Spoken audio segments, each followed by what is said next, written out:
people in. So I am delighted.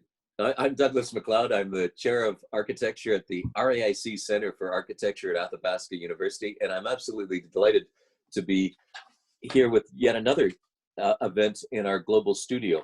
And I wanted to share with people, many of us from around the world worked together to craft a proposal to get additional funding for the global studio. It was a very powerful proposal, and I'm hoping that on September 30th, we'll be notified that we got the funds. And if we do, then we're going to expand our activities. But frankly, even if we don't, we will continue in some way, shape, or form. The other thing I just wanted to share with you is, I was mentioning to others that Athabasca is now, well, we've been given approval within the university to begin planning and preparing our own online Masters of Architecture, which we hope one day will be accredited. But we've learned so much from the other institutions around the world, and I would hope that that sort of process could continue as we develop our online Masters, and we could share curriculum and other materials together. And the other thing I just wanted to say is that our next event, we hope that we'll be screening the movie called Solidarity on Wednesday, October the 28th. So that's a Wednesday rather than a Thursday, but at the same time, which is 9 a.m. Mountain Time. And Solidarity, the subtitle is Revealing the Everyday Lived Reality of COVID-19 in Cliptown, Soweto. And Kristen Kornienko, who's with us today, was the producer of the film. And it's both shot and driven by the people living the story, a group of squatter camps and academia. And it shows the urgency of what the pandemic is doing today in Cliptown, which is really what's been described as a neighborhood of shacks that has been neglected by the government for decades. So it's going to be a very interesting screening, and there'll be lots of time for Q&A. But on that note, though, I do want to hand it over to Sam Obo, who is going to introduce today's speaker. Sam is an old friend of our Center for Architecture. He's also a past president of the Royal Architectural Institute of Canada, and he's worked all over the world as an architect. So with that, Sam, I'm going to hand it over to you. Oh, thank you, Doug. It's a pleasure. It's always a pleasure being associated with the good work that the Athabasca University is doing, and also seeing a lot of familiar faces. It's my honor to introduce Nmadili Okwumabua, who is going to be giving us the lecture, in a moment. And without much ado, just a brief comment about, Nmadili. I first met Nmadili some few years ago. It's quite a number of years now. And surprisingly, she attended one of my lectures in Abuja, and it was so familiar that we thought we've met, and it was really quite striking to see what her opinion is on African architecture, which we share in common. So Nmadili is a professor of African architecture and urban design, and the founder of the Community Planning and Design Initiative Africa, which many of you know as CPDI Africa. Her passion for design is rooted in a vision where communities in Africa and in the diaspora are developed with new architectural languages that are culturally and environmentally sustainable. Nmadili attended the University of Tennessee and Georgia State University, where she pursued her undergraduate studies in architecture and urban studies. She holds a master's degree in African studies from Clark Atlanta University, where her research centered on the evolution of central modern vernacular architecture in the works of Demas Woko. For those of you that knows, Demas Woko used to be one of what they call the Zaria rebels, that started the School of Arts and Architecture in Nigeria in the 50s. So Nmadili is a licensed realtor in the state of Georgia and a certified property manager with Brawl CBRE South Africa. In 1999, she founded Southern Sahara USA, a design consultancy service specializing in the research and development of this new architecture. In 2013, she launched CPDI Africa, the culture-inspired initiative that promotes these architectural languages through design competitions, lecture series, workshops, architecture exhibitions, and international global studios for teaching African-centered architecture. Cultivating a built environment profession that has spanned over 25 years, Nmadili lives in Atlanta, Georgia, and Abuja, Nigeria, where she continues to offer international consultancy services in urban design and real estate asset management.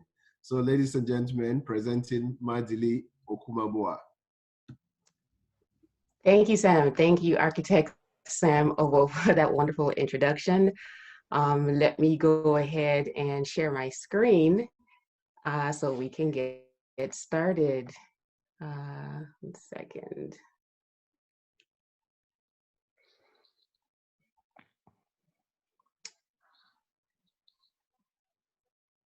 All right. Everybody out the way.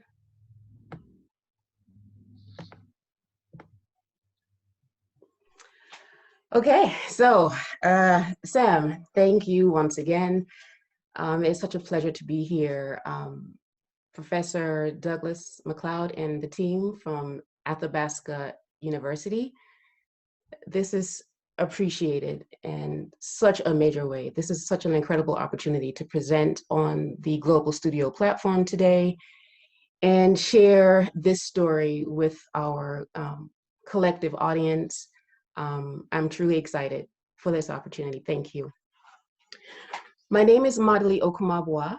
I am the founder of CPDI Africa, which is stands for the Community Planning and Design Initiative Africa.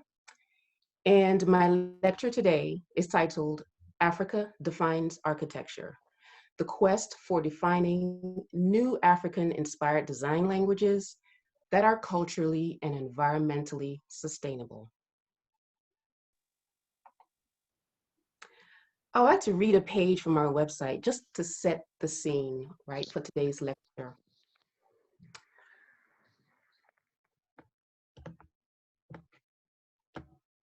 Have you ever imagined what the architecture of Africa would look like today if the great civilizations of Egypt, Timbuktu, Mali, the Dogon, Zulu, Yoruba, and thousands of other African empires had continued to develop and evolve in their own unique identity?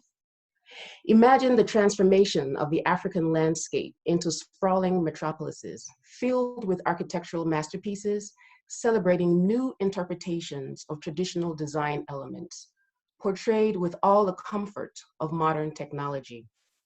Now imagine once again that you have been given the opportunity to create these new design languages, drawing inspiration from Africa's glorious past, reflecting elements of her present identity, and then creating new languages so dynamic and innovative that it develops the foundation for the continent's emerging future.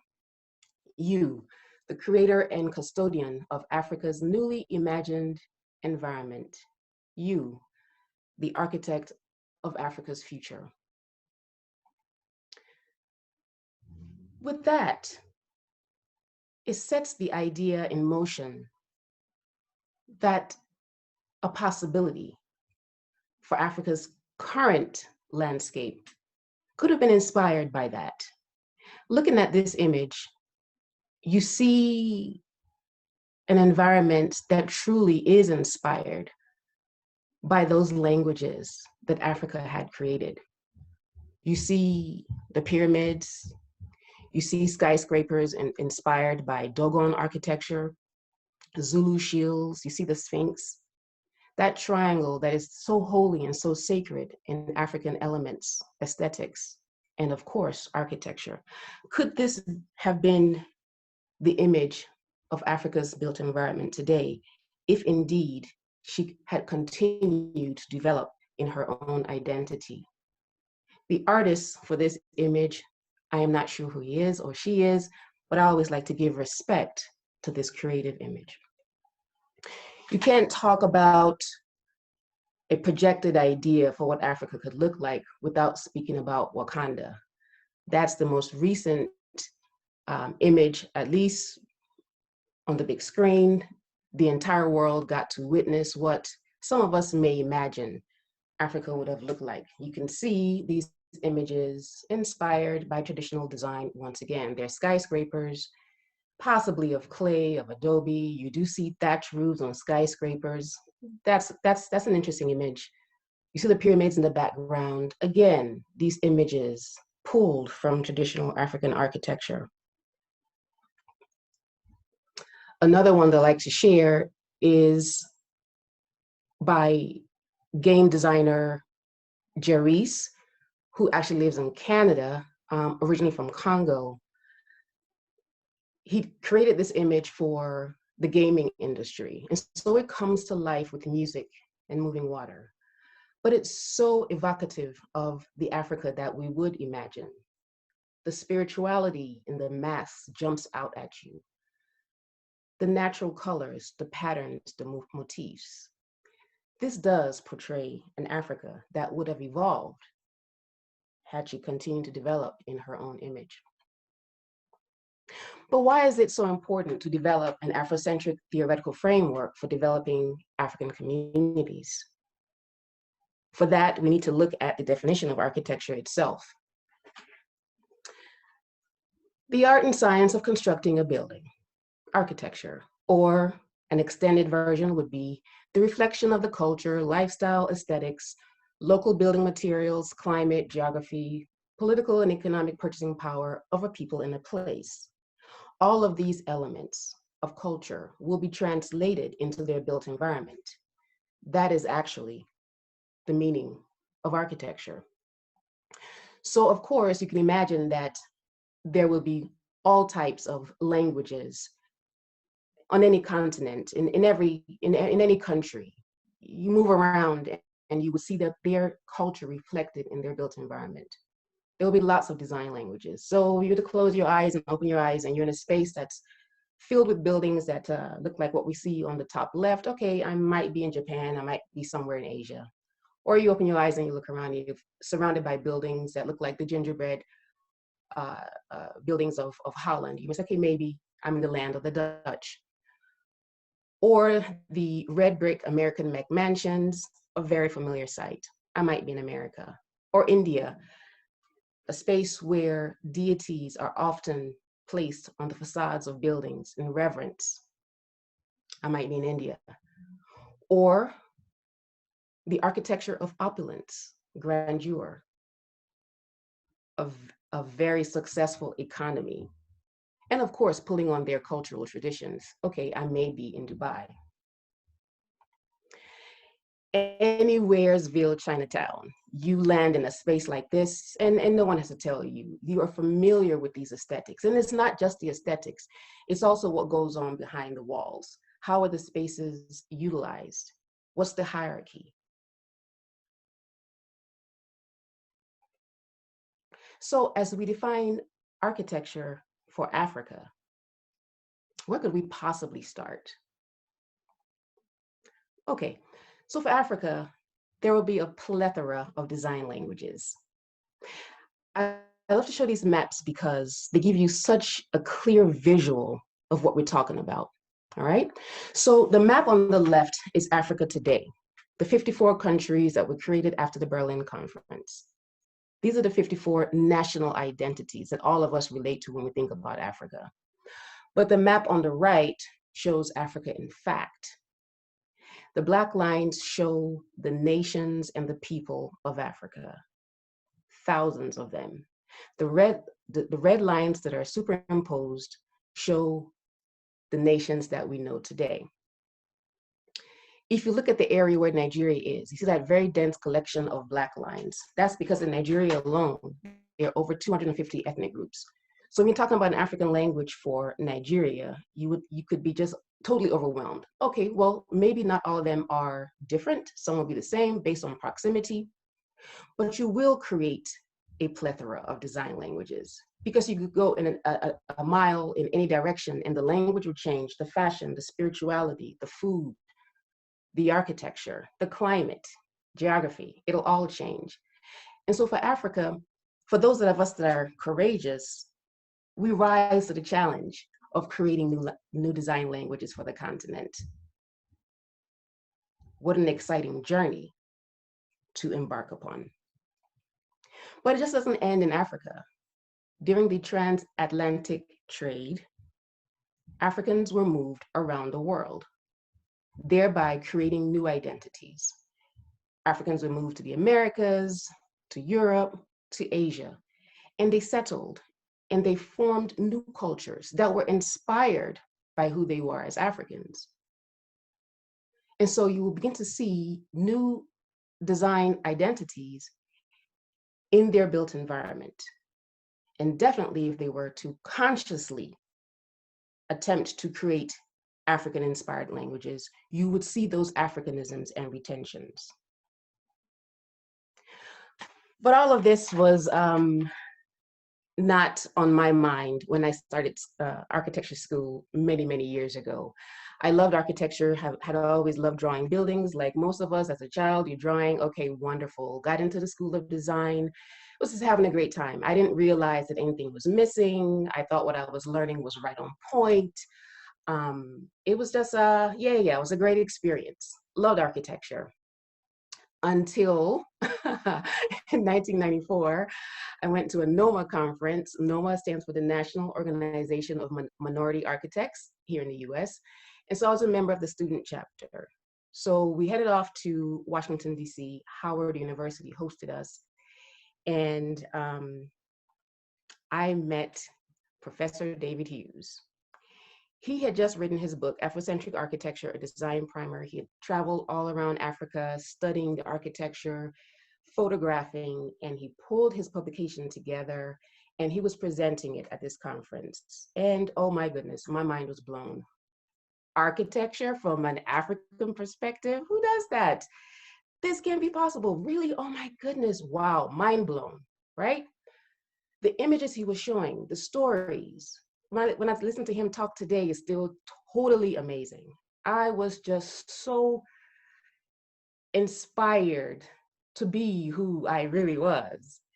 And so I sat and I listened and I just thought, okay, when I get back to school, this is gonna be awesome. This is next level, we're changing levels.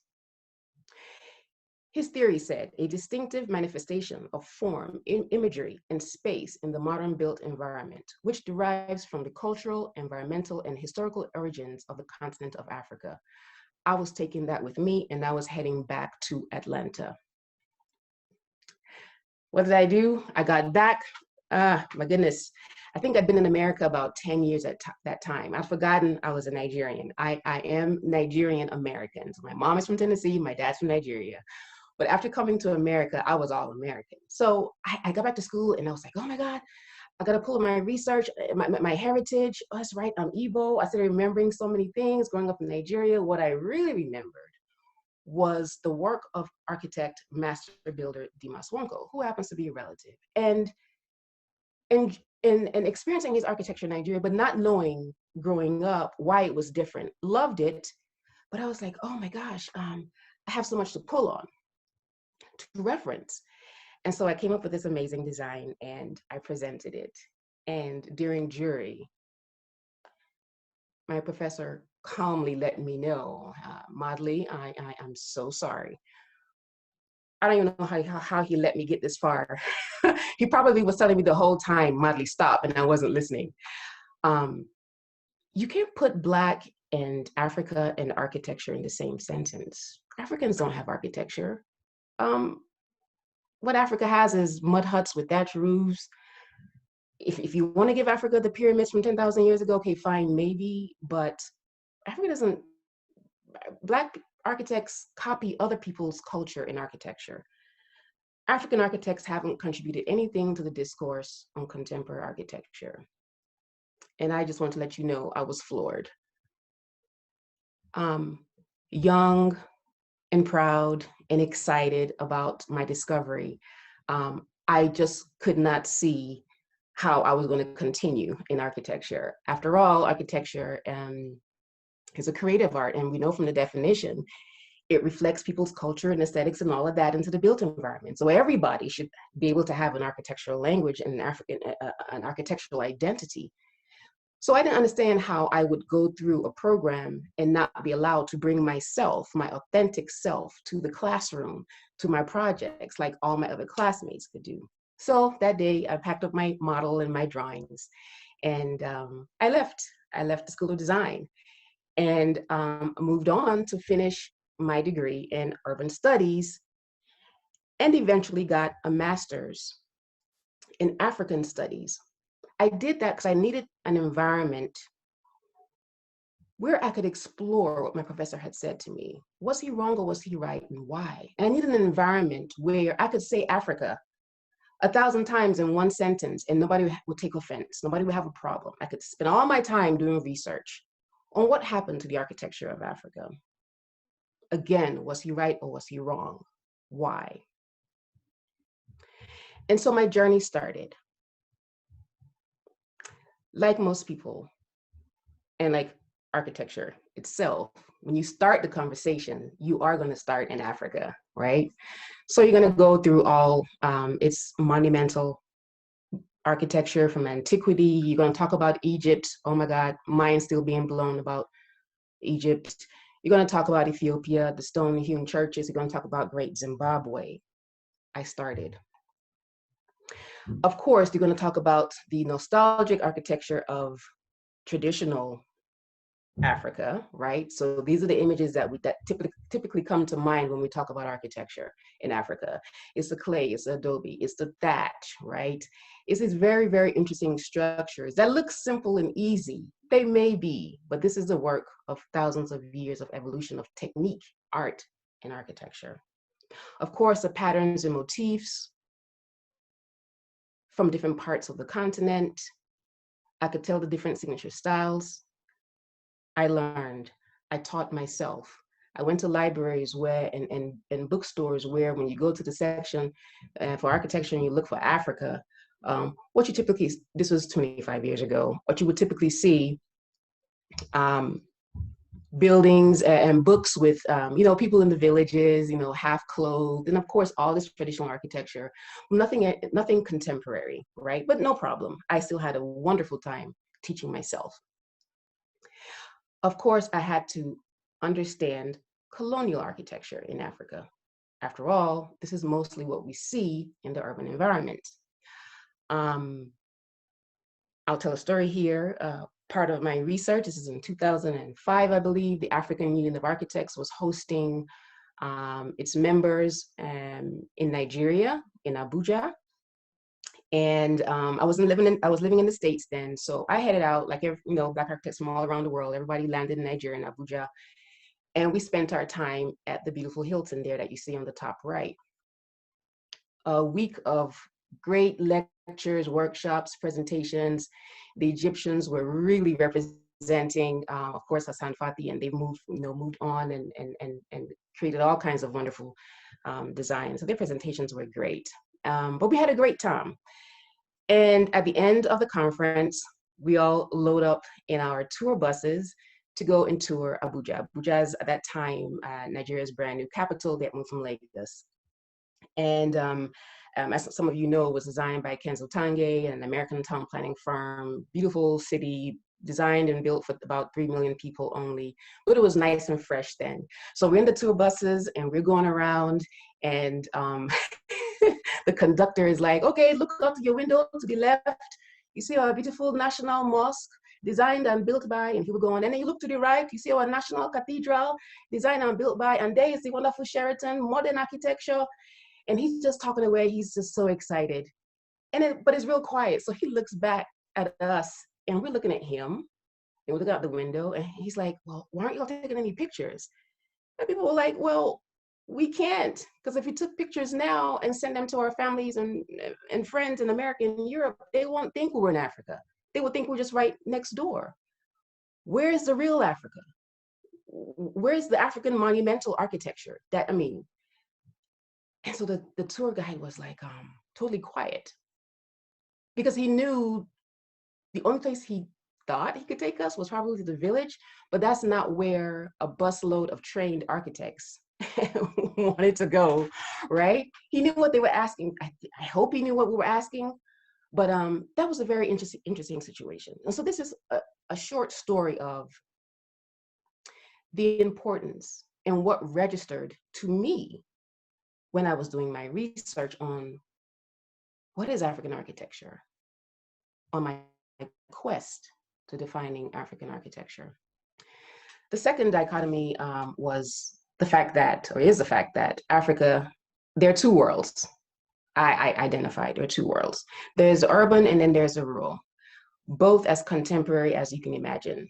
Image on the left, Lagos, congested, all built up, great, that's Africa.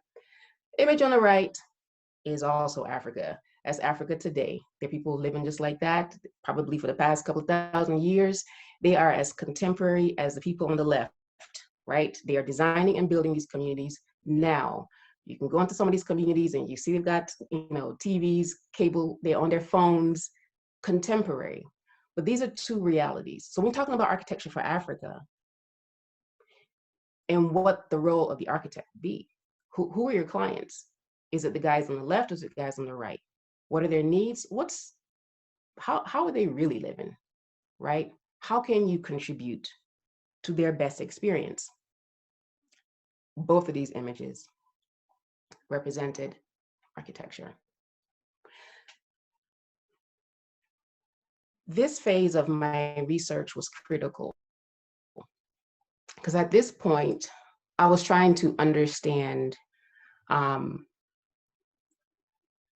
if Africa had continued to develop, right? Or if I'm looking for elements to create new architectural languages, right?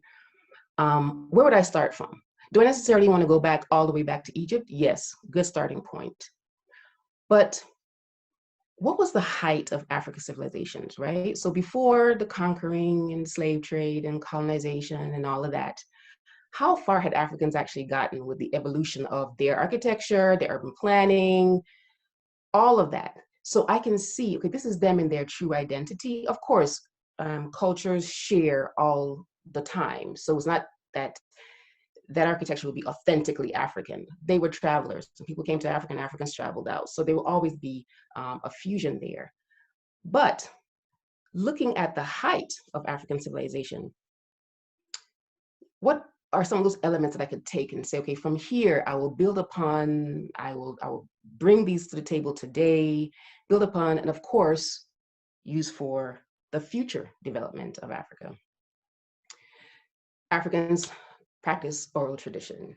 So most of what I'm going to learn from those on ground today would be telling stories. But what I did realize that in the books kept by the travelers, I could see images of what they saw 300, 400, 500 years ago, right? The sketches from the travelers' journals were so critical. They became so important. These are images of the Kingdom of Benin, Congo, Kumasi. Just reading through these, they're describing African cities, I mean, well-planned.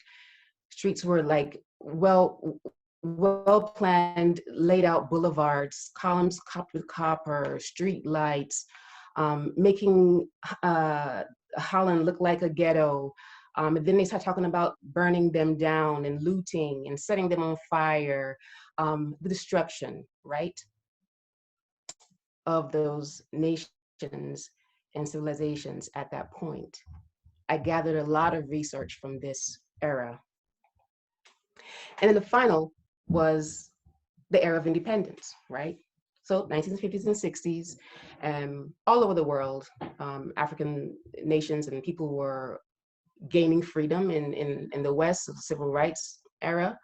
In Africa, starting with Ghana, I think in 57, Nigeria in 60s, of course, so many other countries, all the other countries starting to get their independence. And I was thinking, oh, wow, this was a great pivotal point for Africa. This would be that time that they could say, okay, now we're free.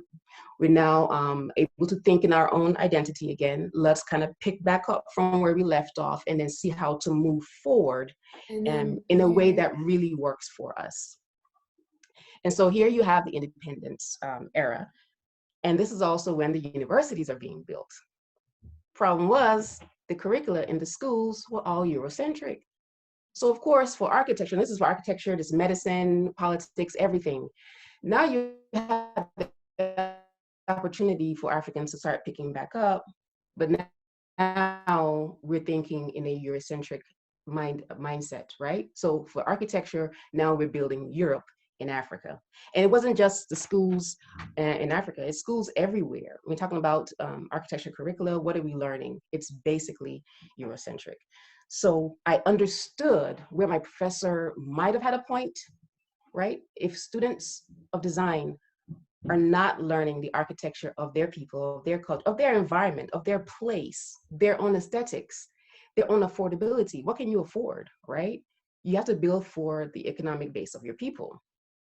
If you're not learning that in school, then what you are learning is other people's, right? So I understood what happened there. Okay, fine. So I made peace with that. But what I had at my own rescue was the fact that there were so many people that had come before me who had already championed this, who had already laid the foundation. I could learn from them, their publications, their architecture. I was in good company. I had people to lead the way. I was not lost. I was not alone. Starting with Dimas Wonko there on the top left, Nigeria's premier architect, builder, playwright. He's an all-round genius creative. His work is recognized as the truest architecture of Nigeria. He reflected everything that had to do with his culture, his Igbo, and the surrounding cultures when he would go and design and build in other communities. Like we saw from that map, hundreds of ethnic groups, and they would have different identities, right? Different architectural languages.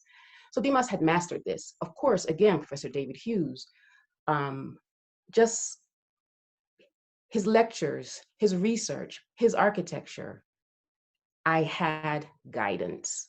William Stanley, my first boss here in Atlanta, Georgia, he reflected Afrocentric architecture.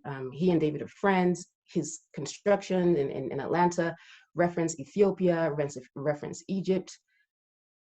I had him to look up to. Dr. Nmadili, his book, Afrocentric Architecture, Evolution, African Architecture, Evolution and Transformation, like David's book, Afrocentric Architecture Design Primer, were Bibles. These were like 20, 25 years ago. This is what you read these books and you just like, okay, I get it. I can connect the dots now and I know where to go from here, right? So having, of course, Phil Freelon, recent, we know his work, the Africanisms and retentions in African-American architecture. Okay, I was not alone. Pierre Atepa, many of you should know him, his monuments throughout Africa, all right? Studied his work. The newest kid on the block, kind of to say, I wasn't studying her 20 years ago, but Miriam Kamara. When you talk about African-inspired architecture, you have to start with her. Her story is phenomenal. So I had a wealth of research to guide me and to move forward in my quest for this Africa defining architecture. How did I respond to it? So in 2013, I'm in the US on sabbatical. Earlier I had moved back to Nigeria to do all of this research. And it came to me, all right, well, let's do a design competition. Let's kind of invite everybody to the table. Let's see if we could all do this. It's so much research. You've seen how the continent is divided, and it's so much. Welcome everybody to the table. Let's do the research and let's come up with our versions, right? Come up with some prototypes, but let's have this conversation together. So 2015, I launched CPD Africa, right, which is a culture-inspired, research-based design-build initiative created to inspire the development of successful African and diaspora neighborhoods and communities with modern African architecture that is both culturally and environmentally sustainable. Okay, so again, the plan was to do these competitions and begin to popularize this conversation. I created the design brief and I realized, how are people going to respond to it if they hadn't been taught, right? So I knew I was going to have to do a lot of teaching and talking and put all of that in the design brief that would guide them. But the design brief was for a 3 to 4 bedroom bungalow, right? A house that would embody the elements pick what nation or ethnic group you want to celebrate that will embody their research. And that traditional research will be translated into a contemporary prototype. You would blend technology, sustainability, and whatever other elements of the culture that you are now living in or experiencing. So if you're in Asia, if you're in America, add some of that, and then produce. The idea was to make sure that this was easy to design and easy to build. It should cost less than $50,000 because we wanted it to be affordable. We wanted it to be, affordable to anybody, kind of anybody in Africa. And 3, there are now 5 of the elements that they had to focus on were true. How do you reflect culture and lifestyle, which now includes spirituality? How do you reflect aesthetics? How are you using local materials? And then what is the process, right? What is the process of building this architecture? Does it have to be designed and built by highly trained professionals that you have to pay? Or will this be a community engagement, people coming together to help each other to build how Africans typically built, right? You want to build your house and you call your family and friends and we all help you build, and then you celebrate with a feast, and then when it's my turn, you all come help me, right? So this is going to be a community effort, or we're going to be paying people, right? So how are you going to achieve this building your prototype, right? So what did we do? We took our story on the road. We had think tanks, we had lectures, workshops, trying to get everybody ready and prepared for them to respond to our design brief in our competition. So let me give you an idea of some of the information that you have to have, right, in order to create something that is African inspired.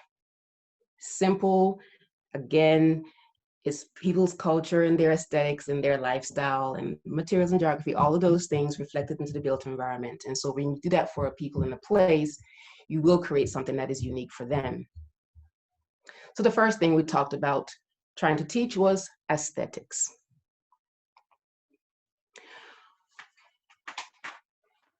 This is the ECOWAS building, designed and built by Pierre Goudiaby Atepa. It's in Lomé, Togo. The ECOWAS building is where the West African heads of states meet when they're having meetings, deliberations, everything. It's a seat of power. The current building is in Abuja, Nigeria. When you look at the elements on the objects on the left, you see the Ghanaian stool. Maybe you're familiar with the golden stool, right? That object is a seat of power. There is power attached to that object, right? The Egyptian headdress, also seat of power. So this is where the pharaohs will rest their heads, right? You don't put your head on the floor. The head is a carrier of wisdom, so you lift your head up. These pillows were very uncomfortable, but they housed wisdom, right? So the headdress housed with wisdom. The Ghanaian stool sat power. So these are objects of power, resting places of power. The ECOWAS building was the seat of power. So you see how you could draw the correlation between these two, right? Heads of states are meeting, a building that's inspired by an object that says seat or headquarters of power. You see the connection, right? So you're coming up with architectural forms. What can you draw inspiration from in terms of objects, art, artifacts? This was a good example. We shared, we taught. And this building has, of course, has modern patterns and motifs. So there was more going on with that inspiration. On this building, of course, we all know what Phil Freeland and his team did with the Smithsonian, drawing inspiration from the Yoruba totem pole there on the left, the corona, the headdress, as you can see, contemporary headdress for women in West Africa, the gele, which you can see on the bottom there, those 3 examples. Drawing inspiration again from aesthetics. He also has on the grill the patterns and motifs from the quilts from the Gullah Geechee, which is also an Africanism. So aesthetic wise, there's lots to draw from. And examples do exist, and it is possible. More aesthetics, you can see on the bottom right, incipity, which we saw in the movie Black Panther. It was used for the alphabet, for the language that was used, an evolved form of incipity. And you see Ashanti patterns, motifs, Igbo, Uli patterns. You see the image there on the far top left, the woman painting the Uli on the building. It was often women's work to do the interior and exterior decoration. The paint was all organic, right? So it comes from flowers, from fruits, from barks of trees, totally organic paint. So they would do the work after the men had constructed the buildings. And you could see, based on what ethnic group or what nation you're from, your patterns would have different spiritual meanings. Some of them would be purely decorative. But these were some of the aesthetics that we taught about, again, preparing those to join our competition. You also see some of those patterns on that fabric there on the left. Just more examples of how these aesthetics were applied. And it's not just a pattern, the form and shape. We all know that the circle has spiritual meaning in Africa, also is structurally more sound. But you see the buildings there, they're molded by hand. They were molded by hand. It's very organic, right? It's very alive, very warm. And so it's like the perfection in the imperfection, right? We do see those square edges there in the bottom left, but most often the architecture of Africa was warm and rounded, right? It was molded. It was organic.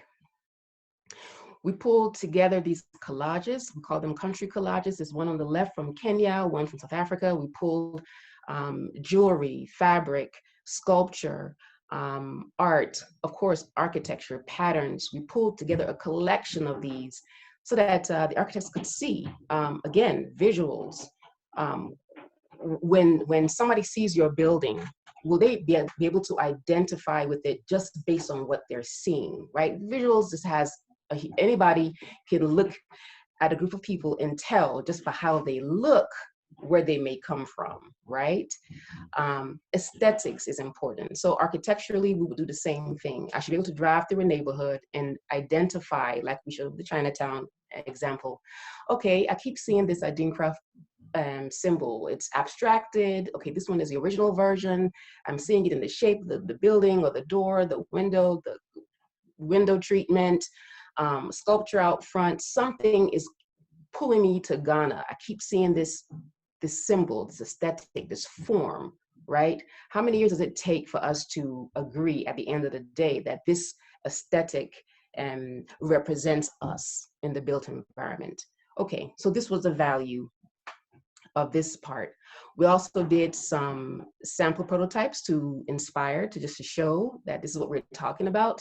This design is by Kopji Golit, one of our amazing architects from Abuja.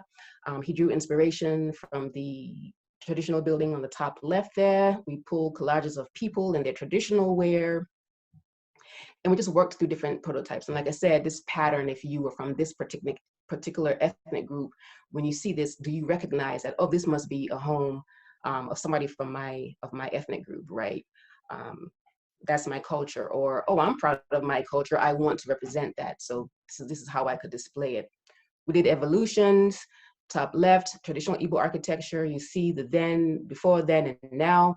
This is Dimas Wonko's private villa in Idumujiboko, Delta State, Nigeria. You can see just truly pulling on Igbo inspiration for his home in this image. So we did a lot of these collages as well. All right, so that was aesthetics. The second was culture and spirituality. Now, these are the foundations, right? If you can't identify what your culture is, how you live, what's important to you, how you use space, then you'll have no idea, of course, what to build for that, because you're building for what you do, right? And that's what sets us all apart. Do we live outside? Do we live inside? What's this indoor-outdoor living thing? Who appreciates the staying? Who needs to stay on the inside based on climate, right? But how do we use space? That will dictate what we build. And for African people, spirituality is the foundation. You can't get away from that at all. It just starts and ends with spirituality. So we began talking about that. Many of you are familiar with Francis Carey's school in Burkina Faso. He talked about getting the contract to do the school in the village. He goes back and the townspeople are saying, well, you know, when our children learn, the ancestors must be there. So when you're designing your school, please make sure that you don't block them out, right? So students are only sitting in these rooms where there's doors and windows and the ancestors are being, no. So he came up with this series of alternating outdoor learning spaces and indoor learning spaces. So the students will go between the spaces, and at some point during the day, the ancestors will be sitting there with them as they partake in their learning sessions. This is not 2,000 years ago, 1,000 years ago. This is now. You can't say that, oh, Africans have passed that, or it's too outdated, savage, old, whatever. No, this is being practiced today. And so an architect working in a community would have to understand the priorities and what's important to his clients. This image is much closer to home. This is actually my family compound or family home in Iseluku, Delta State, Nigeria. This is my grandfather's house. It was built in the 20s. There are a couple of things I'll say about this. Culture, once again. So we all know that Africans are typically polygamous. And we may not be that now. Most people may not be that now, but then somehow, kind of, sort of, we still are. But in this era, my grandfather had 3 wives, right? And so your typical house layout in Africa, let's talk about Iseluku right now, will be a collection of rooms around a courtyard, right? So people think, oh, that round building that people call huts, bad word.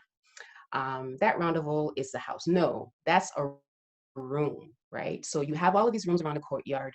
The husband has the original man cave. He has his own space, right? And then his wives, the first wife will have her room, right? Her own round building, the second wife, the third wife, and the fourth thing go like that. And then the girls will have theirs and the boys. And then you have spaces for, you know, the family members, of course, grandmas, grandpas were always there, uncles, cousins.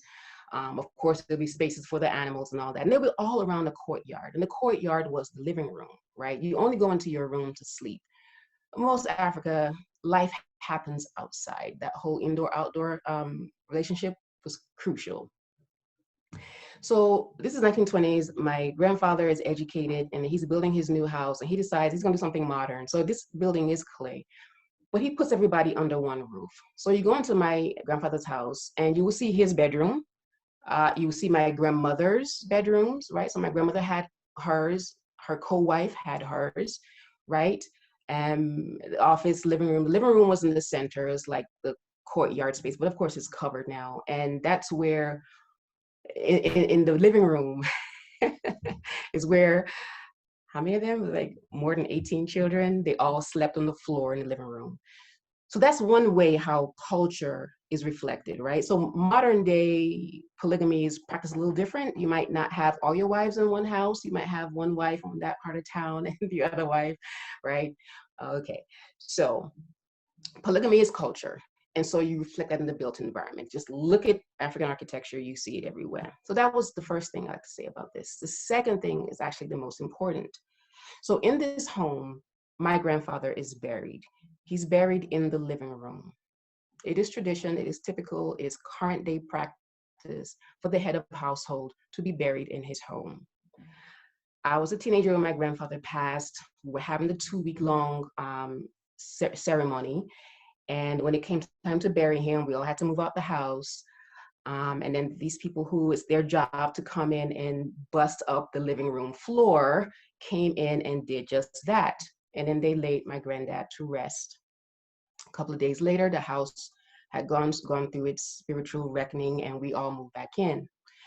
And I said, okay, and so this is how we do, all right? I was a teenager, that's fine, that's normal. It becomes part of regular life. I'm fine with that, it's part of the culture, and I understand that most of the houses in my hometown are living mausoleums, right?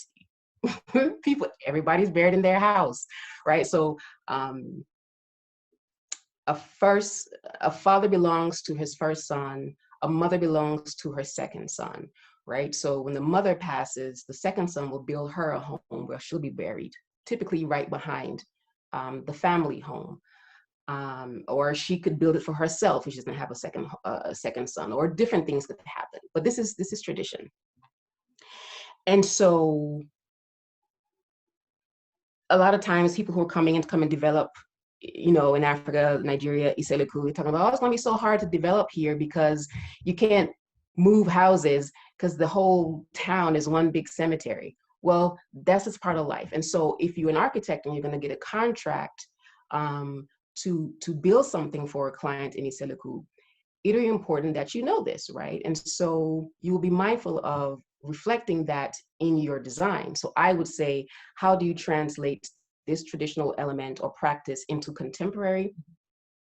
Well, while you're designing and building, you can ask your client, okay, so sir or ma'am, where would you like to be buried?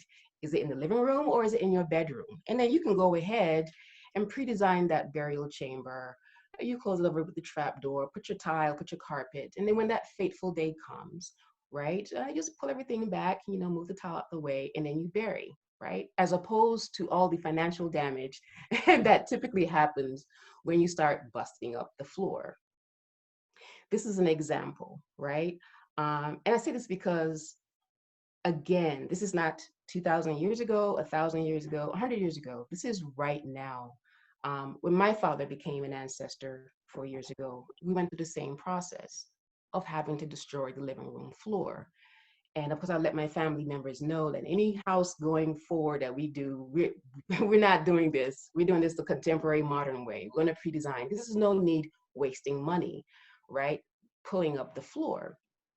So that is the story behind this. Again, spirituality and culture reflected. And what is the spiritual element? The fact that most Africans believe in this cycle of life, right? So this is continued conversation between the living, the dead, and those yet to come, right? And so having your loved one buried there in the house, they're always part of the family, right? So when you see people pouring libation, I know that's an Africanism that we now have in the diaspora. It came over with us.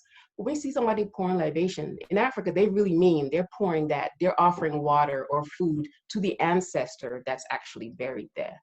Right? It's respect. You kneel and you talk to them. I do that when I go home to my village. When I want to talk to my father, I kneel by his side in the living room, right? My father told us before he passed that my great granddad is also buried in his house in the dining room. Who knew? So wow, that's part of the story. So we talk about materials and sustainability, crucial. As you all can know, you can't do without this one.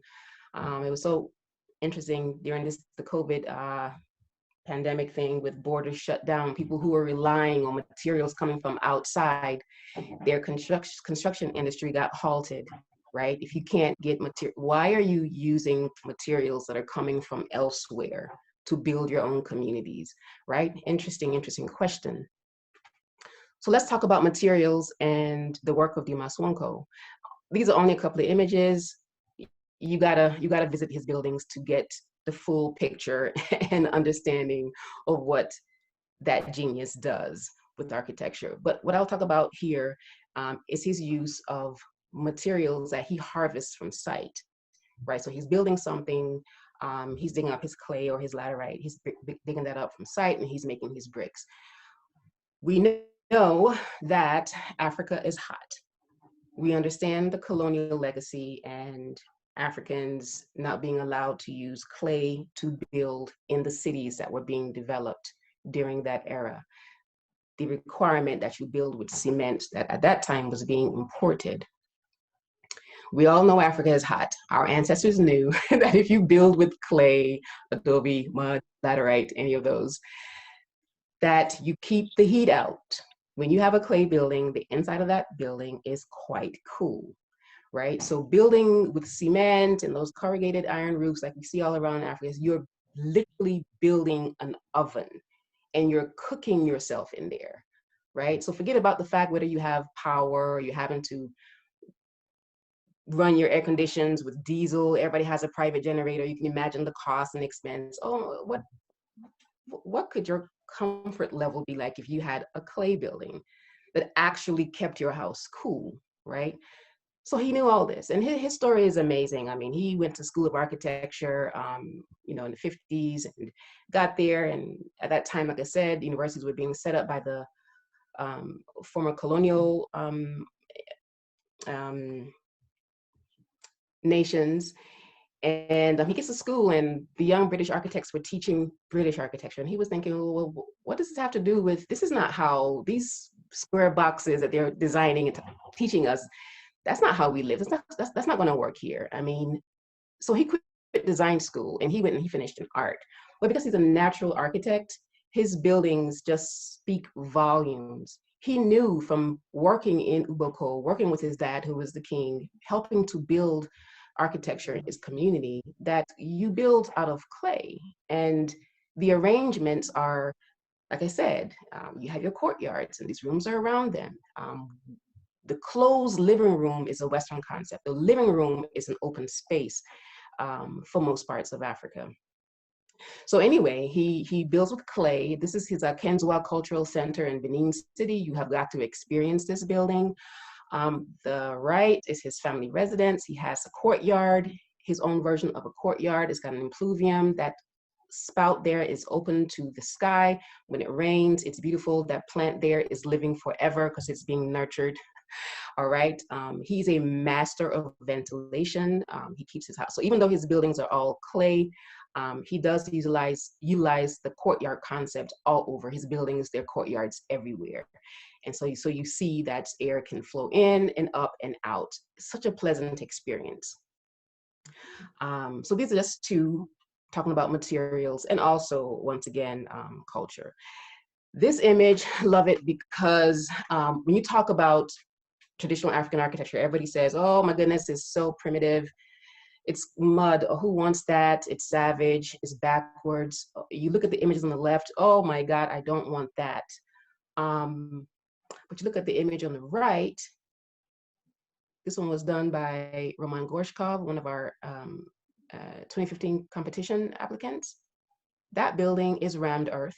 It's the same material that you see on the left, but it's just designed differently. It's kind of contemporary. So everybody wanted this building when I would show it, right? It's the same architecture, right? It's arranged differently, but those materials, he knew. You're building in Africa. Rammed earth is just ideal, right? And it wasn't just the materials he used. He has courtyards all through this. That chimney you see is not for heat. That's for grilling suya. That's that outdoor barbecuing people always do on the continent, right? So there's a gathering space and for enjoying with family and friends. But again, focusing on materials. How do we standardize our local building materials? How do architects begin to be trained to use those materials in a way that will make people proud, to use quote unquote local materials that they decided are ancient and old and outdated and only for the village, right? This building is Anywheresville, Africa. It's the city, it's the rural, urban areas, rural areas. It works.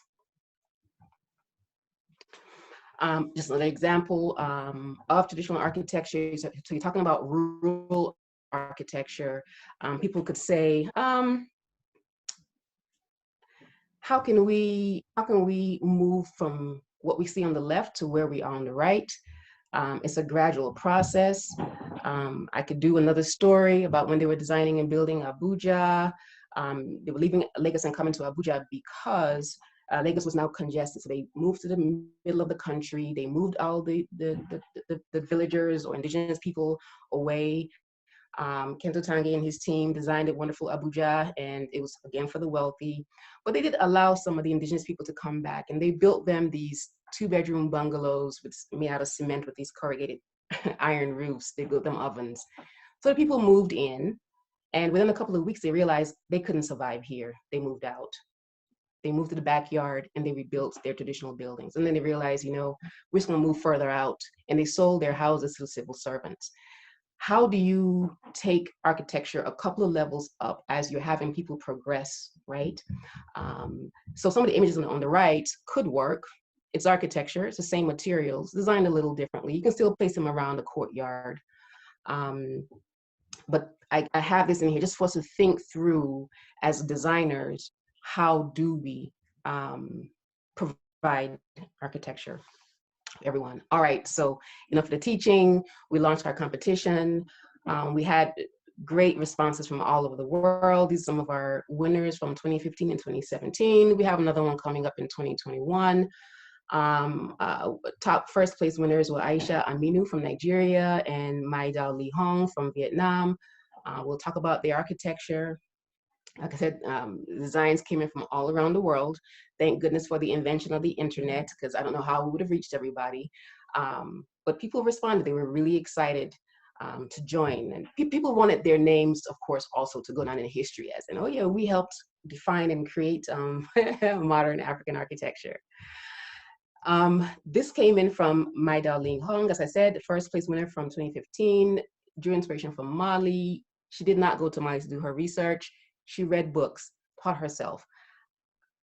Rammed Earth, key point from this was, she said, doing her research, she found solutions to urban problems that they're facing in Vietnam today that Africans had solved 2,000 years ago and had forgotten. And she was packaging this research and this information to take to her planning development office to say, look at solutions, some of our problems.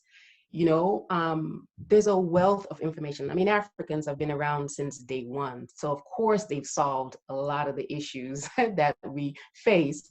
So getting that information now and applying it will do all of us a lot of good. But again, she used rammed earth.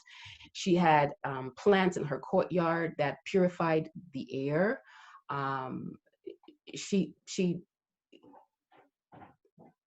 Pages long, and we'll go back to that when we get through with this. This design came from a civil engineer student, actually from Russia. An amazing piece. She drew on 4 different African masks, right? Pulling on spirituality, right? So we know that in Africa, art is not for art. It's not just art for art's sake. Every piece had a meaning, and most often was a spiritual meaning. So we know when we put on our masks, and we're not we, when those who are called to wear those masks and perform, they're invoking ancestors, spirits, fertility, wealth, luck, good life. All of these things are being are embedded in these masks, and they have different names, and of course they're very diverse from all over the continent. So she took 4 and she created her building. Each facade was inspired by a different mask. And it was just powerful. Now, the reason why she didn't win, because she blew her budget. I'm not sure you can achieve this with $50,000. But it was a very beautiful piece, and we use it for a lot of our marketing. Second place winner 2017 by 2 Yoruba architects from Nigeria. This live workspace was inspired by the calabash, by fertility. It was a high rise. Again, mixed use, motherhood, fertility, history, security, beauty. It was an amazing presentation. And also utilized a lot of sustainable elements. Ifa House by Eduardo Soto from Puerto Rico, pulling on his Yoruba ancestry. As we know, all Africans in the diaspora most of them are from West Africa. So he pulled on his Yoruba roots, did a lot of amazing research. The pillars, the columns in his living room holding up his roof, his open courtyard there, were inspired by the posts and pillars from Yoruba palatial architecture. Roman Gorshkov, once again, that's his floor plan. You're seeing it's 2 separate buildings. You see all the shapes, squares, circles, your courtyard, your cooking space on the interior. You see where he drew his inspiration from, the image on the bottom right. Rammed earth, once again, inspired by Ethiopia and West Africa. Sanidara from Republic of Benin.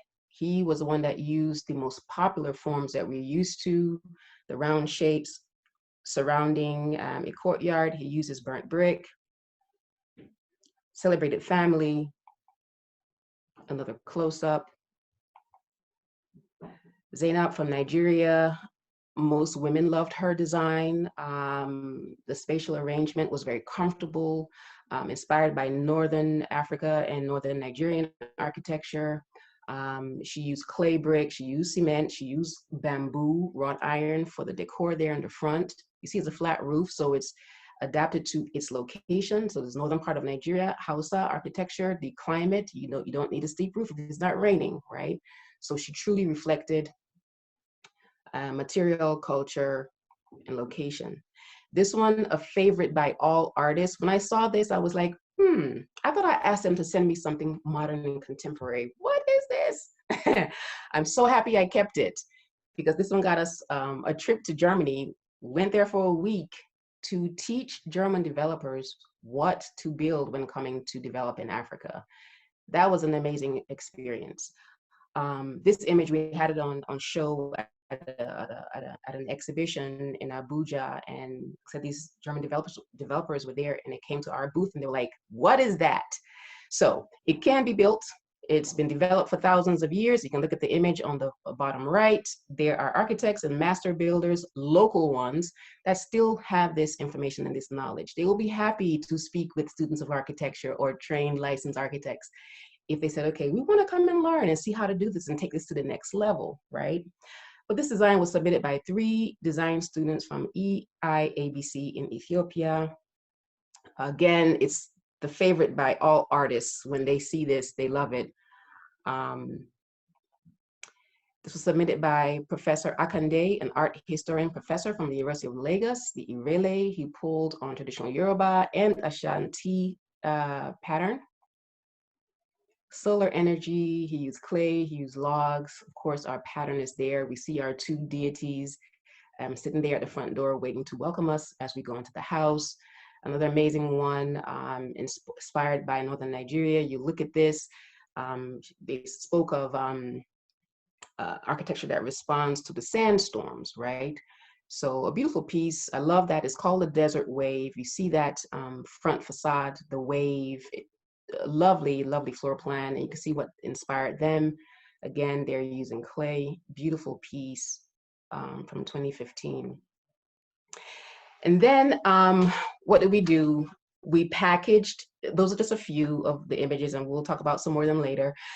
We packaged our architecture in an exhibition called The Art of African Architecture. We took it on a road show so people could see what we're talking about and become sensitized to this conversation. We called it art because after all, architecture is an art. But we knew that African art already being appreciated by just about everybody. If you package it as African art, people will be willing to listen and engage. What was very important about our traveling this exhibition around the world was the people's response. First, they were thrilled. We kept getting, this is so amazing. How come I've never seen this before? How come architects don't create this kind of architecture? Oh my God, my culture represented in a building. How can I get one of these? Where are you building these? Oh my God, this is so beautiful. What a breath of fresh air. We knew we'd succeeded. If they had said, oh my God, no, this is savage and it's primitive, you know, the usual that we hear about African architecture. No, this is not acceptable. Then we say, okay, fine, we failed. Professor, you were right. It's not possible to put Black Africa and architecture in the same sentence. But that is not what happened. This is the Inara by Aisha Aminu, our winner from 2017. This piece has an amazing story behind it. We'll look at that. But the Art of African Architecture traveled. This publication, this is where you will see, and let me just go say that now. So everything that I'm not saying, you will find it here, at least for the 2015 competition. You can go to the Digital Commons and download the 25 submissions, read all about them, see what inspired the architects.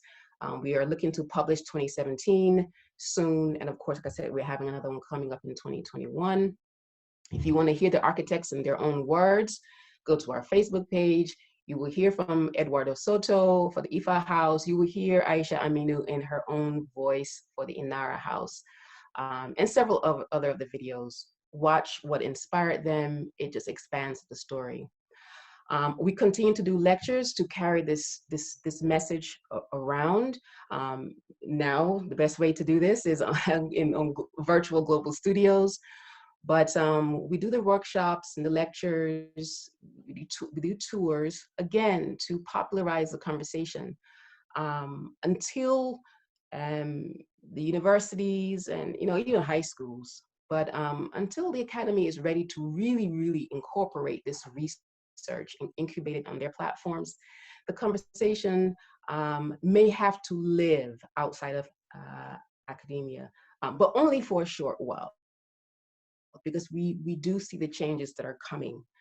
And so what are we trying to do? We're running up now. What are we trying to do? We want universities, just like our school here, to incubate this research. As Africa is coming online,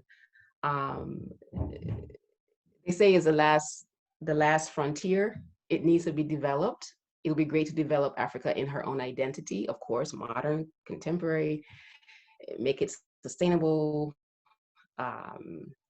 everything, right? But we have to bring that into institutions of higher learning so that students can master this by the time they graduate with their 5-year degree or master's or PhD. Be well-versed in your language. Be well-versed in how to graduate and go and give back to your community, right? Don't be trained in a way where when you now come back to your community, you can't help. Right? Africans, yeah, should be the richest people, but they're kind of not. So if they're not wealthy, then you have to create architecture that meets them where they are. How do we do that? We need to learn that in the universities. So we take the story to the schools. Students, of course, professors are wanting to engage. We offer this information. Architects, of course, making this an option for your clients. Product manufacturers, right? Who's standardizing local building materials so that it's affordable and it works. Developers, architecture is commodified through real estate. So what are the developers building? How do we encourage them to look at these options? Urban planners, of course, those who are making those policies. If you can make policy, and I could tell some more stories about that, let's not today. But yes, when you have planning officials saying that in order to get your building approval, we must see that it reflects a certain percentage of culture, sustainability, affordability. You can't just import, copy, paste, whatever. So planners are those gatekeepers. Let's get them to the table. And of course, our clients, if they see it and they love it and they see this is a great option, right? It's going to save them on costs. It's going to promote their culture. They're proud of who they are. Let's sensitize everybody and get this mission achieved. These are just some of our posters. We do tours. We take architects and architecture connoisseurs around. 2019, Professor David Hughes and I toured Nigeria and Cameroon. My two mentors, David Hughes and Dimas Wanko, and of course, architect Joseph Conte, who is from Sierra Leone, who was my co-curator on last year's trip to Dimas Wanko. And that was an incredible experience. Of course, we visited most of his buildings. Where are we this very second? We are running internships. Our global studio had our trial run, our pilot run this summer. We had architects from the Pan-African Experience join us, and their goal was to become experts, specializing in the architecture of their own culture. So if you come to the studio and you happen to be Luo, or you're Haitian, or you're Yoruba, you come in and you try to teach yourself and teach us, right? There's no way I can talk about every single language in Africa. So you come in and you teach us, and we teach ourselves. So we had the students, interns, come in, and we graduated our first 10 a couple of weeks ago. So a shout out to Ikechukwu, Wutza, Fawaz, Nomi, John, Udochukwu, Chiwuzo, Hawa, Kirby, and Umar. So congratulations on that. These are just a few of the designs that came out of our studio. They had to build a design, of course, architecture that reflected their culture and identity. And so this is some of what came out of the studio. It was really incredible architecture. This one by architect Fawaz Adelaja. Um, just incredible. And we're sharing some of that on our social media platforms. So tune in, we're gonna be focusing or featuring them and all they learned and contributed to the platform, um, how this impacted their lives. So we'll be sharing all that. If you follow us, you'll see them, see their animations and their research, which is, you know, of crucial importance. So as I end, I like to say that the pyramids were just the beginning, right? They were just the beginning. We could go really far if we continue to create architecture, right, that celebrates identity.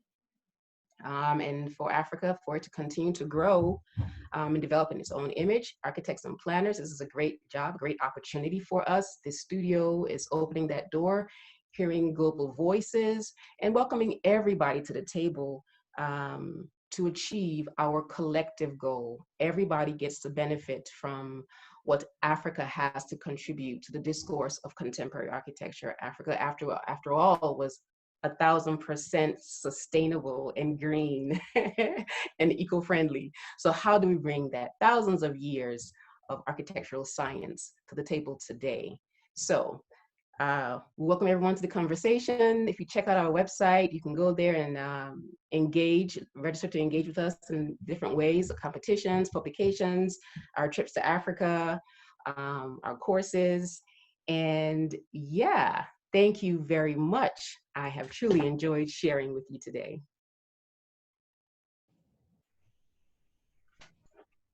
Thank you, Nmadili. So we'll start taking some questions from the audience soon. Sam and I will be moderating the chat box.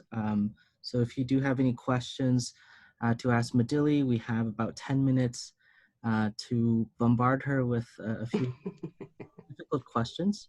I've been looking at the chat box throughout your talk at Nmadili, and there's been a very interesting discussion and an open discussion on culture, identity, power. So I will send you a transcript of this chat box because I think you'll find it very interesting. I don't think you had enough time to follow this chat box while you were talking. At the same time, myself, I think that Afrofuturism that you showed, the images of that you showed were very inspiring. I'd just like to take a second to also acknowledge Chadwick Boseman, who passed away recently, and some of the image he showed. You know, I think he was an inspiration to a lot of us, and how film also inspires so many and affects so many of us through culture. Also, the project that you showed by the Smithsonian, we had the chance to also see David Adjaye present that project in Alberta last year. So I think many of us are also very familiar with that project.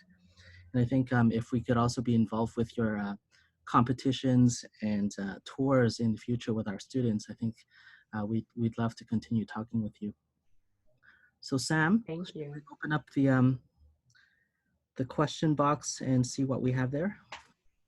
So yeah, Nmadili, that was a great lecture. Thank you for that, and thank you for the inspiration. There are definitely lots of questions, and like Henry did mention, I think you'll be delighted to see the transcript. Now, I guess the first question for you is, with all this awareness about African architecture, what are the low-hanging fruits, right? That you can talk about in terms of what to do. Yes, there's been, you did mention practitioners should exhibit these languages in their various projects, which is great. But what are some of the low-hanging fruits that you think maybe, I mean, there's a lot of emphasis on curriculum, right? Awareness, and all that, which is there. But in terms of practicality with people that are practicing right now, with organizations like the South African Institute of Architects, or South African Institute for Architecture, like they call it now, the Nigerian Institute of Architects, Commonwealth, all these organizations, what are those low-hanging fruits that CPDI will kind of like recommend? Okay, well, actually, you've kind of said it. It's curriculum development, right? It's actually teaching. honestly, I thought by now, I mean, I've actually been on this for 20 plus years. CPDI and the competitions only came about 5 years ago. I thought by now I would have been building, and everybody else, not just me, because I can't build it all, right? That I would have had just tons of structures up, right? Just African-inspired architecture everywhere. I thought the phone would be ringing and people were calling, yes, design, design, design, build, build, build. Where we are actually, I mean, to find myself now teaching, it's teaching, it's talking, it's sensitizing everyone to this conversation. You can't do anything unless people actually believe, right? Pretty pictures is one thing, but building, yes, is another, but you can't get to building until you've convinced people that this is worthy. This actually has value. The teaching element is crucial. You could talk about this for forever. I mean, you mentioned NIA. I'm just so proud. I'm so happy that that's the Nigerian Institute of Architects, that they're now engaging this conversation, right? My interns, I mean, you have people crying in class because they're learning things about themselves, and when you have people believing that nothing good could have come out of Africa, nothing good, definitely, when you talk about architecture, again, try and put Black African architecture in the same sentence, and there's a problem. Just getting that out of our minds. And so that the low hanging fruit really is teaching. It's what we're doing right now in this global studio. It's presenting this conversation to ourselves. Lectures, workshops, that's the first thing. Because when people now begin to see, are you looking for sustainable solutions to problems? Oh, here's a whole list of them. If you don't know about them, you don't know about them, but you have to know. And the only way you're going to know is if you're taught. So we have to have those lectures, those workshops. We have to travel this conversation around. We do have to have more competitions. We do have to package them as exhibitions. And of course, yes, present them to those who believe, and those who have the funds. If you're talking about large scale projects like museums, cultural centers, resorts, especially hospitality industry, they would appreciate this kind of architecture, right? Because like what we saw when we were traveling around Abuja and no one was taking pictures, right? A lost opportunity for architects from that region to really display, I mean, tourism. So it's talking, teaching, presenting those prototypes, presenting them in those exhibition formats, and presenting them to those who have the power, right, to make a difference. Yeah. And maybe a follow-up question to that. I do know that, I mean, there are probably a few professors from Nigeria on this call that I could see. I see the likes of Yakubu Aminu Dudu from Malaysia and the rest. But one thing I did notice, most curriculum in schools of architecture in Africa do have a portion on history of architecture, right, as part of their curriculum. But when you look at the content of that history of architecture, it will seem as if the history is actually dominated by the Eurocentric, kind of teaching. Whereas, the works of the likes of Nmadili, the triple heritage, and all what have you, is kind of like, difficult to include in the formal, architectural curriculum.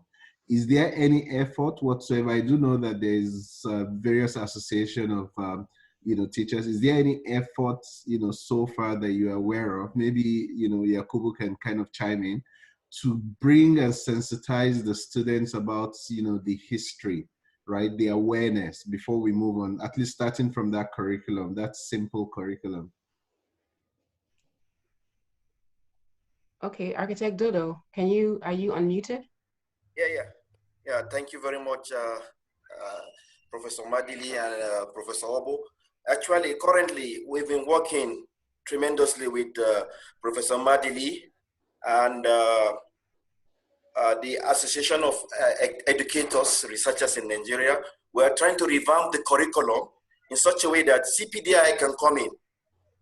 Likewise, in the AAF that we are trying to organize, I have spoken to Nmadili that we want CPDI to be, CPDI to be like, we have a collaboration with CPDI in Ahmadu Bello University to see most of the historical documentation we have already, and to see how we can incorporate African traditional architecture. Actually, from what you have said, Architect Obo, we need to revamp the curriculum. It's a curriculum-based thing. If we revamp the curriculum, then we make history, Afrocentric architecture, to be like a prerequisite. When it becomes a prerequisite, then we can move on. Then sensitizing practitioners, and it goes on like that. It's not an easy task because the change, change is a constant, but the resistance to change. So we need a lot of effort. We need a lot of sensitization workshop like this from time to time. But in terms of curriculum, we are seriously working on that.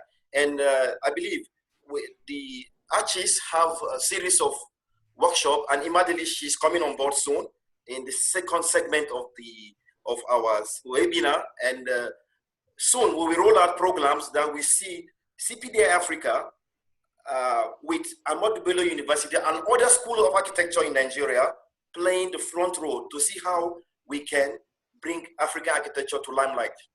Okay, so that's on the curriculum, aspect. Thank you about that. I know you did talk about West Africa, but I know similar effort is happening in Southern Africa and also in East Africa, and and in the northern parts of Africa. But where I was going with this point in terms of the awareness from the curriculum is also to take cue from what happened with the fashion industry in Africa. Why can't architecture be just like the fashion? Because when you go to, it's very easy, it's an identifiable feature that you see the whole, fashion industry. Why is it easier for, I know very few Africans that go to the tailor to say, hey, I need you to, design something for me. And if they design a suit for them, they'll reject it. So why is that not the case when it comes to, hey, architect, I want you to design a house for me. And if you design something that looks like, the house they have in the village, they see that as a symbol of poverty. Is there something you can say about that? And I can say something. I want to take a leap from the Malaysian industry. Early 2010, when green building started, in Malaysia, they only had 3 green building, 3 examples of green building. So it's a thing of policy. The Malaysian government made it a theme of policy of construction of green buildings. As I speak, the Malaysian as a nation have more than 300 green building design, so to speak. Similarly can be done to African traditional architecture. Policy from the government. Government may make sure that any major construction must be in line with Afrocentric. This is my personal and humble opinion. Policy for government. That's correct.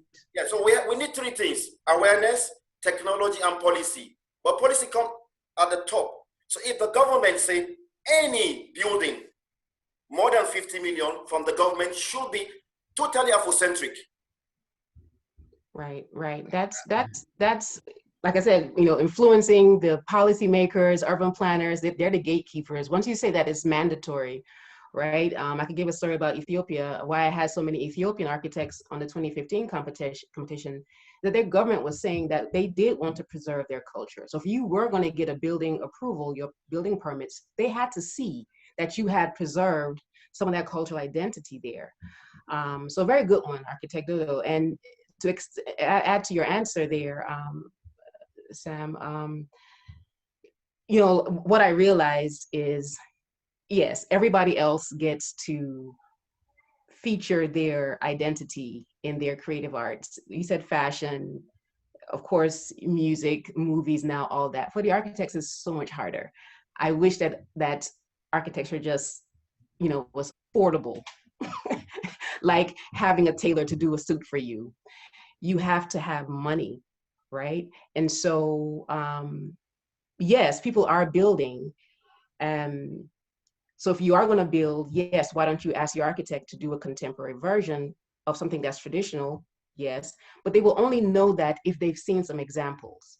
They will only know that if their architect gives them maybe 2 options. This is the European option, and this is the one that celebrates your culture. right? The architect will only know to do that if they have been trained, if they've been exposed to it, if they believed in it, right? The local building materials would have to be standardized so that if the architect specs those materials, he can actually get them, right? The planners have to be okay with it. So when that building approval gets to his table, he will approve it and not kick it back and say, this is not appropriate, right? So there's so many things that have to happen in order for that client to be able to say, yeah. Like Lolo was saying now, I mean, yes, you teach traditional architecture in many schools, but it can't end there. If you have one class that teaches traditional architecture, then the next class has to be contemporary translation of that architecture that you just learned, right? So you don't just stop there with the traditional. Let the students go through experimenting on how you translate that in a modern way. So all of these things have to happen in order for the client to say, design something that represents my Xhosa identity, my Zulu, my Ashanti, my Igbo, my Urhobo. Culture and heritage. No, that's excellent. There's a number of talk around policy, but one of the things that was just mentioned is the whole idea of mandating, right? You know, the mandating that architects should do it. I think for a lot of us that live in Canada here, we'll find that very troublesome, right? You know, you cannot legislate good behavior. You cannot legislate, you know, things. You want to really encourage, you know, a situation where people voluntarily, right, speak. When you start mandating things like that, I think it becomes very problematic in a very democratic society. So maybe, you know, when suggestions around what to do around that, if there are practical examples, because there's nothing as going back to the grassroots, right, to get people to embrace, you know, what the whole concept of African architecture is, just the way they embrace. Fashion was really never mandated, right? You know, but people embraced it, that I want to dress, that's my identity. And I think there's a lot to be learned around that. So somehow the whole idea of legislating, you know, the style of architecture is very problematic anyway. It's not any different from what's happening in the United States right now, where the Trump administration is actually mandating, you know, the use of classical architecture in certain buildings, and the American Institute of Architects is saying, no, you can't do that. That kills creativity. So I think that's the point. I don't know, Henry, if there is any other question, right? At the moment, there aren't specific questions. There is one that came up right now. It is by Numagugu. He says, it is also important to stop being apologetic about our culture and who we are, what we represent. That needs to be made normal. And how do we do that? Yeah, again, I think it's, you know, when I showed the slide of what happened after independence, I mean, you really, if people are sending their children to school to learn and to create an identity, because you're not getting it at home anymore. Prior to that, everybody used to homeschool their kids, right? So you have to be in an environment that's truly teaching you the positives about your culture, your identity, and empowering you to be positive about your identity. And once you're secure in that, then you won't be apologetic. You cannot be in a system where the only thing you see about yourself is something negative. You're always being defined by something negative. You have to tell your own story. You have to just know who you are.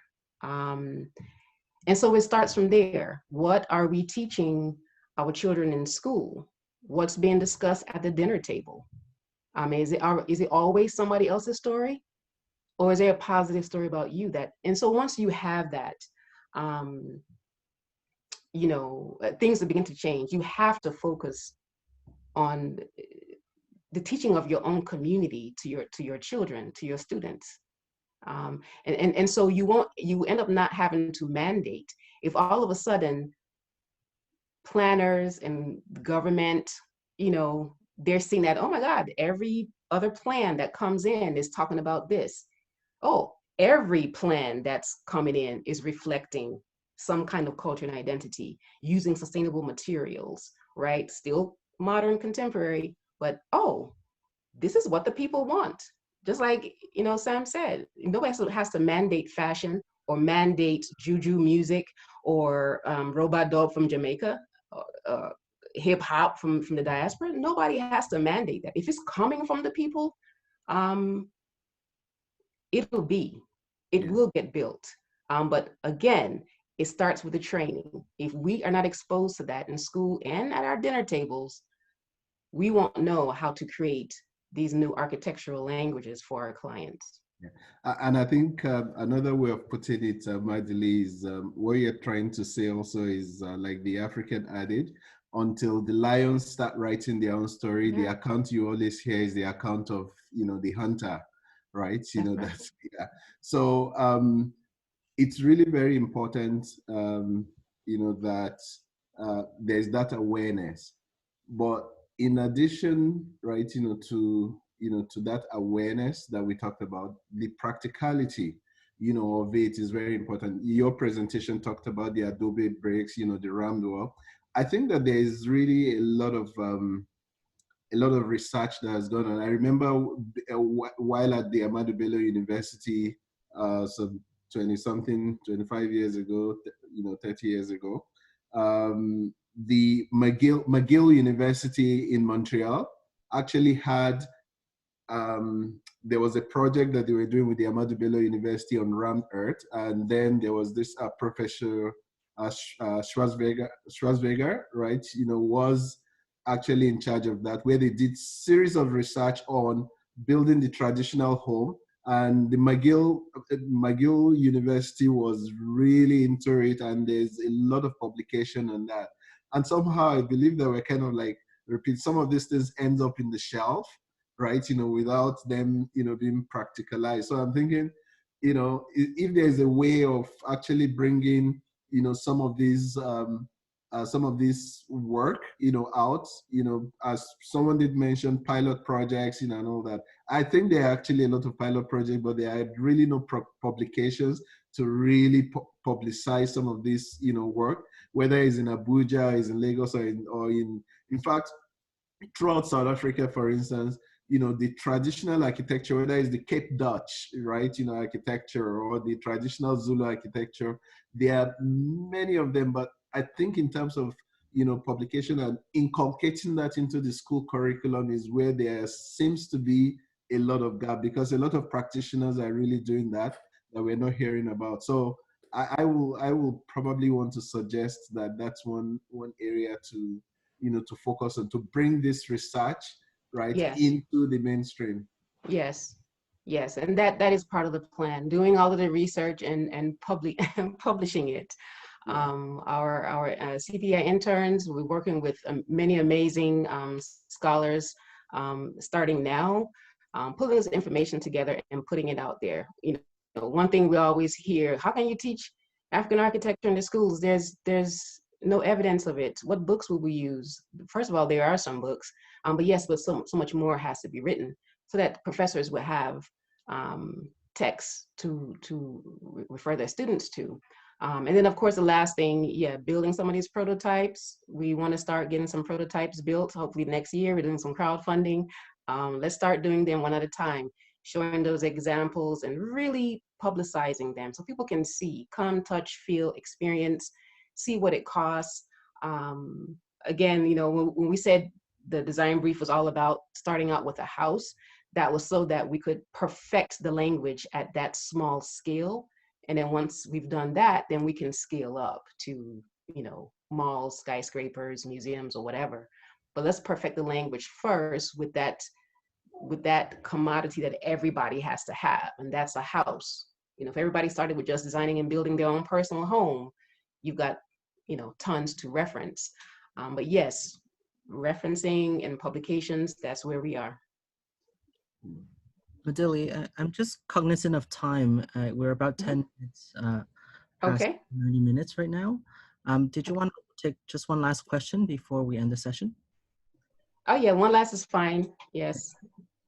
So I realized, I noticed one hand that was raised by Emmanuel. Did you have a question for Nmadili?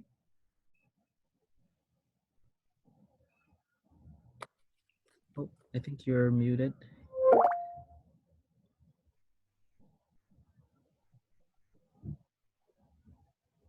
Hello.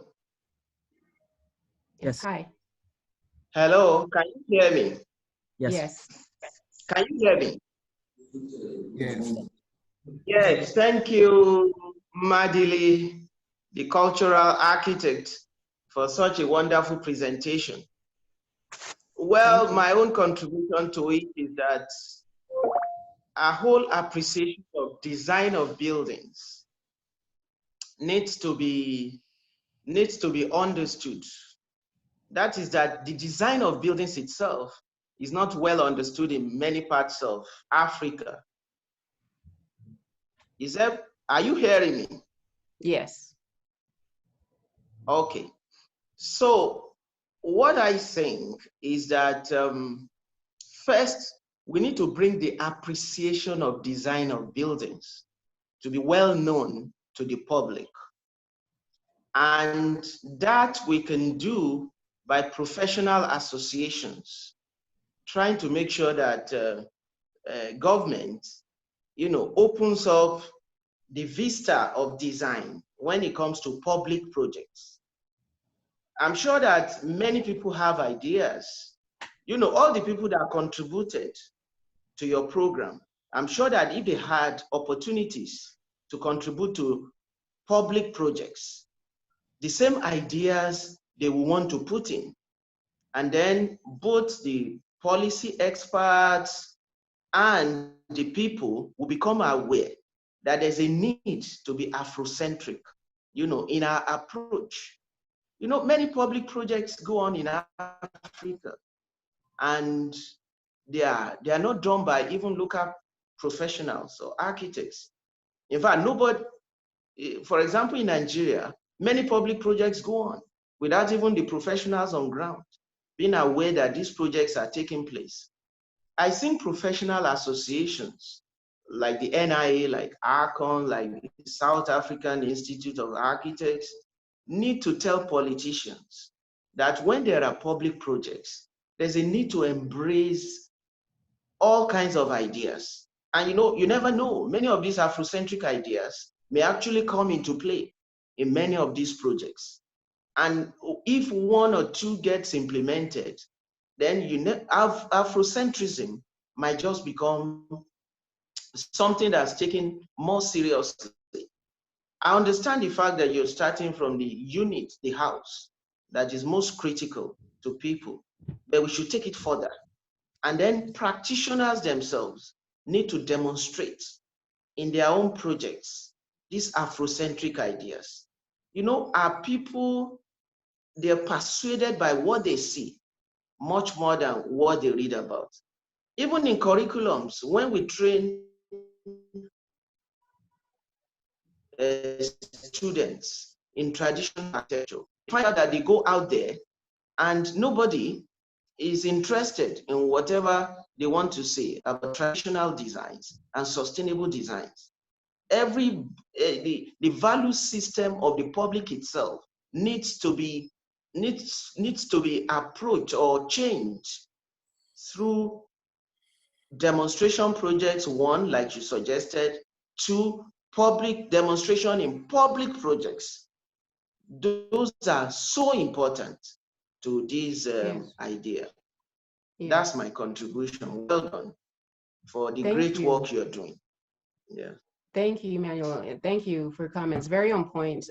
If our governments would welcome this type of a conversation, you will start seeing things change overnight. And yes, in those public buildings. So, whether it's, government projects, and again, hospitality and tourism. I can't get away from that because everyone's building nice resorts and hotels everywhere. And it's a perfect opportunity to showcase culture. I mean, tourism, that's where people spend money. So yes, those large scale projects, that's a great start.